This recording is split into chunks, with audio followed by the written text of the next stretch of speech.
Hello dear student, this is Pragati. आपण पाहत आहोत पॉलिनॉमियल्सचे एक्सरसाइज 2.3 क्वेश्चन नंबर 5 फॅक्टराइज, त्यातला सेकंड क्वेश्चन. तर पहा मुलांना, आपला जो हा क्युबिक पॉलिनॉमियल आहे, सगळ्यात पहिले आपण ट्रायल मेथडने आपण फॅक्टर शोधून काढूया आणि त्याच्यानंतर मी तुम्हाला एक नवीन मेथड सांगेल आणि ते डिव्हिजन पण सांगेल कसं करायचं आहे आणि मग आपण फॅक्टरायझेशन करू. अशा प्रकारे आपण हा क्वेश्चन कंप्लीट करणार आहोत. तर चला सुरू करूया. सगळ्यात पहिले आपण ट्रायलसाठी x+1 हा एक फॅक्टर घेऊ शकतो इक्वल टू 0. तर x इक्वल टू आपल्याला घ्यायचा आहे -1. तर आपण -1 याच्यामध्ये पुटअप करूया. -1 क्यूब -3 इंटू -1चा स्क्वेअर -9 इंटू -1 आणि -5. -1चा क्यूब -1च राहणार. -1चा स्क्वेअर +1 झाला. +1 इंटू -3 हा -3 होतो आहे. नंतर 9 हा मायनस हा प्लस झाला. 9 1 जा 9 आणि हे झाले 5. आता आपण +9 पहिले लिहून टाकू आणि हे जे मायनस आहे सगळ्यांची टोटल करू. 5 6 7 8 9. तर हे झाले 9. आपल्याला भेटला 0. म्हणजे काय की x+1 हा आपला फॅक्टर आहे. आता पहा मुलांनो, मी जी मेथड तुम्हाला सांगणार आहे ती मेथड तुमच्या टेक्स्टबुकमध्ये नाही आहे. मी ती मेथड स्टेट बोर्डला शिकवते. तर पहा मुलांनो, आपला पॉलिनॉमियल पहिले इंडेक्स फॉर्ममध्ये आहे का पहिले पाहून घ्यायचा. पॉलिनॉमियल लिहून घेऊया. x⁻³ - 3x² - 9x - 5. आता पहा, आपण इंडेक्स फॉर्म बरोबर आहे का पाहून घेऊ. 3 2 1 आणि हा 0 हा बरोबर आहे. तर आपण याचा कोइफिशियंट फॉर्म लिहिणार आहोत. तर पहा, x³ कोइफिशियंट आहे 1, x² आहे -3, x आहे -9 आणि हा कॉन्स्टंट पॉलिनॉमियल. आता आपण याला डिवाइड करणार आहोत x+1, म्हणजे आपल्याला -1ने आपण करणार आहोत. -1ने आपण याला डिवाइड करणार आहोत. पहा मुलांनो, लक्षपूर्वक ऐका आणि समजून घ्या. पहिला जो नंबर आहे आपण ॲज इट इज घेणार आहोत 1. तर +1 इंटू -1 हा -1 झाला. तर आपल्याला इथे मिळाले -4 खाली. -4 भेटले.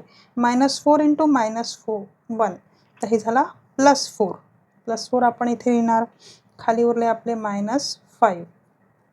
-5ने पुन्हा -1ला मल्टिप्लाय करायचा. तर आपल्याला भेटतं इथे +5.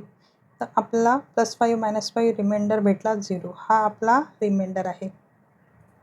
आता ह्याला आपण पॉलिनॉमियलच्या फॉर्ममध्ये कन्व्हर्ट करणार आहोत. हा आपला कॉन्स्टंट आहे. मग हा x² राहणार आणि हा x² राहणार. चला तर मग लिहून घेऊया. अशा प्रकारे आपल्याला कोशंट मिळणार आहे डिव्हिजन केल्यानंतर. ही एक शॉर्टकट वे आहे.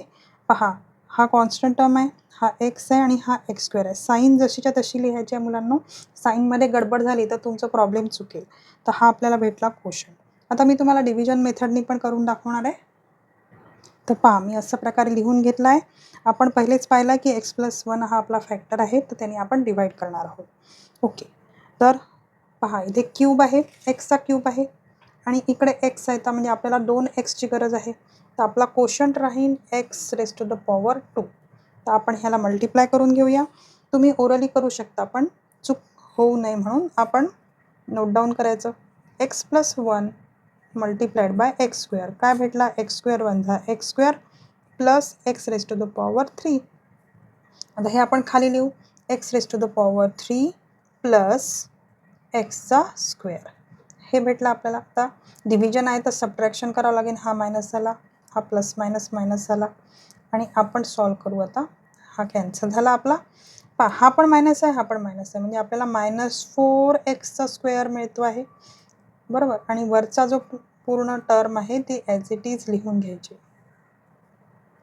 आता पहा, इथे x आहे आणि इथे x² आहे, म्हणजे आपल्याला xची पण गरज आहे आणि -4 आपल्याला लागेल आहे, म्हणजे -4x हा आपला कोशंट झाला. समजलं का कसं करायचं? इथे चेक करायचं, इथे x एकच आहे, इथे 2 आहे, म्हणजे आपल्याला एक x लागेल. इथे 1 आहे आणि इथे -4 आहे, तर -4ने आपल्याला मल्टिप्लाय करू. आपला क्वोशंट भेटला आहे, तर आपण मल्टिप्लाय करू आता. मल्टिप्लाइड बाय -4xनी मल्टिप्लाय करतोय. काय भेटलं आपल्याला? -4x वजा -4x -4x भेटला आणि इथे मल्टिप्लाय केलं तर आपल्याला -4xचा स्क्वेअर भेटला. तर आपण लिहून घेऊया -4xचा स्क्वेअर -4x. आता सबट्रॅक्शन आहे, तर हा मायनस मायनस प्लस झाला, हा पण प्लस झाला. काय भेटलं आपल्याला? हा मायनस आहे, हा प्लस आहे, हा कॅन्सल झाला, इथे 0 झालं. हा मायनस आहे, हा प्लस आहे, म्हणजे 9 - 4 आपल्याला भेटतात 5 -5x आणि वरचे घेतले -5. तर आता पाहू आपण काय पाहिजे आपल्याला. इथे x आहे, इथे पण एक x आहे. आपल्याला xची गरज नाही, आपल्याला इथे 1 आहे, इथे -5 आहे, तर आपल्याला -5 पाहिजे फक्त. तर आपण मल्टिप्लाय करूया. x + 1 multiplied by -5. तर -5 वजा -5 आणि इकडे -5x मिळतो आहे. -5x -5. तर पहा, हा सबट्रॅक्शन हा प्लस झाला, हा पण प्लस झाला, हा मायनस आहे, हा प्लस आहे, हे कॅन्सल झालं आणि हा मायनस आहे, हा प्लस आहे, हा पण कॅन्सल झाला. आन्सर आलं 0. आपण जी मगाशी मेथड केली होती त्याच्यावर आपण आता चेक करूया. काय काय भेटलं? x² -4x -5. आपल्याला एक्झॅक्टली तोच क्वोशंट भेटलेला आहे. आता पहा मुलांनो, तुम्ही जर का ही मेथड केली तर तुम्हाला क्वोशंट मिळत आहे, रिमाइंडर तुम्हाला 0 मिळत आहे. ह्याच्यावरूनच आपलं सिद्ध झालं आणि तुम्ही इथून डायरेक्टली फॅक्टराइज करू शकता, कारण की हे क्वाड्रॅटिक इक्वेशन झालं. तर क्वाड्रॅटिक इक्वेशनला आपण फॅक्टराइज करूया आता. तर हे आपण लिहून घेतलं आहे क्वोशंट. आता ह्या क्वाड्रॅटिकला आपण फॅक्टराइज करणार आहोत. स्प्लिटिंग द मिडल टर्मच करणार आहोत. तर आपण मल्टिप्लाय करूया 5 फर्स्ट टर्म आणि लास्ट टर्म. तर आपल्याला भेटतं -5xचा स्क्वेअर आणि डिफरन्स आपल्याला पाहिजे आहे -4xचा. तर आपण 5 वजा 5 करू शकतो. 1 मल्टिप्लाइड बाय 5, तर 1x आणि इकडे 5x. तर साईनकडे लक्ष द्या मुलांनो, हा मायनस आहे बरोबर, म्हणजे 2 पैकी एक नंबर मायनस असणार आहे. तर कोणता नंबर मायनस करायचा? कारण की बिगर नंबरची साईन येते, तर बिगर नंबरला मायनस करूया आपण. तर सॉल्व करूया. फर्स्ट टर्म आणि last term as it is लिहायची आणि मिडल टर्मला अशा प्रकारे स्प्लिट करायचं. x² + x -5x -5. आता ह्याला 2 मध्ये आपण डिवाइड करूया. इथे काय कॉमन घेतलं? 2x होते, x 1x इथे आला, 1 ब्रॅकेटमध्ये आला आणि हा x इकडे गेला, तर इथे आला 1. तर मी काय कॉमन घेतलं? -5 कॉमन घेतलेला आहे आणि आपल्याला काय मिळेल? x + 1, कारण की हा मायनस आणि हा प्लस मिळून प्लस मायनस मायनस मिळतो. ठीक आहे. हे 2 सारख्या ब्रॅकेटचं एक कॉमन ब्रॅकेट घेऊया आणि x - 5चा सेकंड ब्रॅकेट, म्हणजे हा आपला फॅक्टरायझेशन झालं. आता आपण ॲन्सर कसं लिहिणार? ह्याचा ॲन्सर राहील x + 1 आणि दुसरा भेटला आपल्याला x - 5 आणि हा पण आपल्याला भेटला होता x + 1. अशा प्रकारे ह्या क्वेश्चनचा ॲन्सर सॉल्व होत आहे. If you understand well, then please type yes in the comment. Thank you.